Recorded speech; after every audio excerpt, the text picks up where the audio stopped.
Hello everybody, today we are in the world of food, specifically the very famous traditional British food of fish and chips.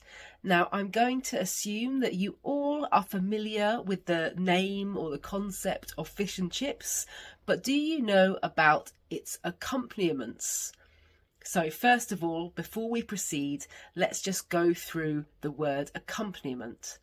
So an accompaniment in the food context means a side dish or another type of food that is served together with the main meal as a complement or to enhance the flavours and the enjoyment of the main meal.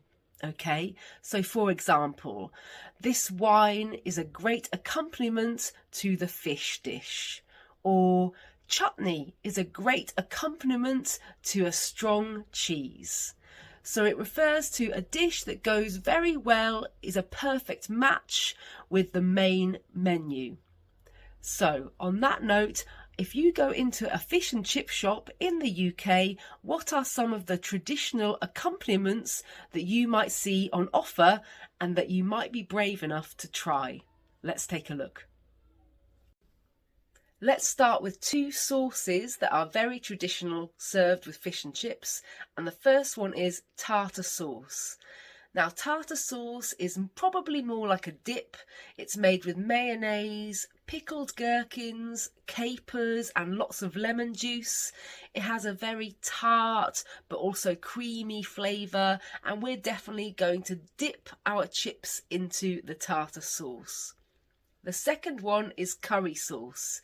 Now, you probably know that British people absolutely love the flavours of India, and when it comes to fish and chips, this is no exception. If you ask for curry sauce along with your fish and chips, you're going to get a kind of gravy, but a gravy that has been spiced and flavoured and has a little bit of chili heat as well, and it's absolutely delicious. Now let's look at two pickled accompaniments to fish and chips. And the first one is pickled gherkins.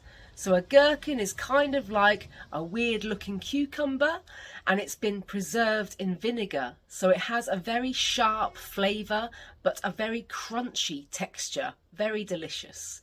And pickled gherkins also have the slang name of wallies.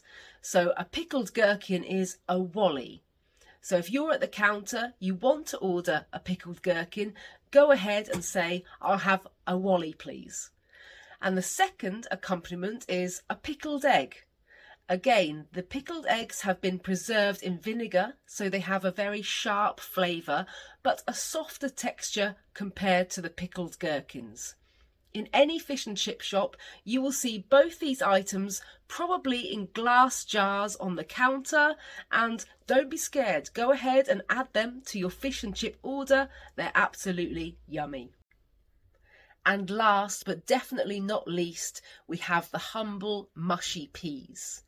Now mushy peas are just ordinary green peas that have been mashed or smashed into a kind of pulp, so they're almost a liquidy texture. Now this very simple accompaniment to fish and chips has a very, very long history. Food historians can date it back to the 17th century and the Industrial Revolution. So this traditional accompaniment has been around for a very long time, and it also adds a little bit of healthy green stuff to your fish and chip meal. So there we go, some classic accompaniments to a fish and chip meal. So now let's pretend that we're going into a fish and chip shop and we're going to place an order. It might go something like this. Hello. Can I get a large fish and chips please? I'd like some curry sauce, 2 wallies, a pickled egg and some mushy peas please. So I don't know about you, but I'm feeling kind of hungry now. And I do hope this video has been helpful, and maybe in the comments you can tell me about some of your favourite accompaniments to your traditional meals. I will see you next time. Bye.